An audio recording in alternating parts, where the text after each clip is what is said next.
Politico reports that the International Longshoremen's Association president and the union boss, that's Harold Daggett, he was paid nearly $1 million last year. John Levine, that's a lot of money. Significantly, it's 15 times more than the average person makes in this country. Yeah. Hard to get sympathy for strikers who make that kind of money.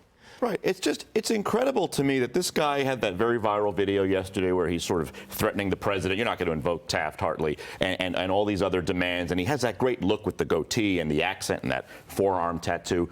But, you know, it's BS. Look, he's a millionaire. And his son, by the way, is the executive vice president of the union. So that's, oh, really? That's, you know, it runs in the family. He's just a common union thug boss. I mean, we've seen this many, many times before, going back to people like Jimmy Hoffa. And it's crazy to me that someone like that can threaten, credibly, to cripple the American economy because he's not getting a 50% raise, I believe we just reported.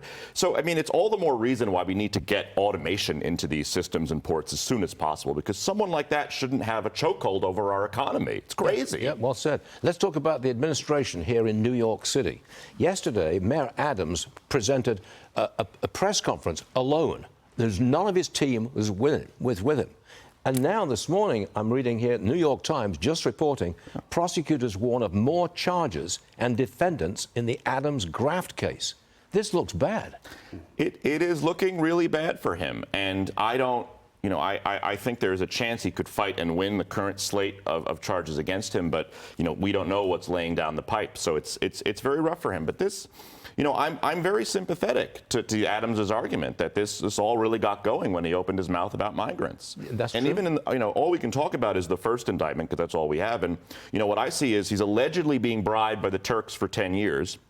But what is their payoff? He opened a building 2 weeks ahead of schedule and run a fire inspection. That's not a lot of a payoff for 10 years of being bribed by Turkey. And it seems much more of like common day-to-day business of being mayor of New York City. So right now, I think the charges are incredibly weak, but we don't know what lays ahead. True, but we're left with an administration in this city that can't do much. It's paralyzed at this moment, isn't it? Right. He may be forced from office just because of that. He doesn't have anyone who's going to work with him, and there is a sense of paralysis. And certainly if there are more charges, it'll look pretty rough for him. And then we'll have the special election, which I don't think we're ready for.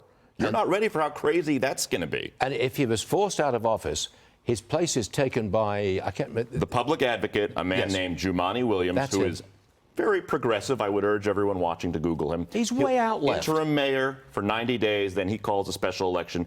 And it won't be like there's a primary and there's two candidates. Everyone can run, and there'll be ranked choice voting. And there's talk of Cuomo getting in. It'll be wild, wild times. Yes, it will. And you'll be here to cover it. Thank you, John. Thank John you. Levine, everyone. New York Post. Thanks very much, John.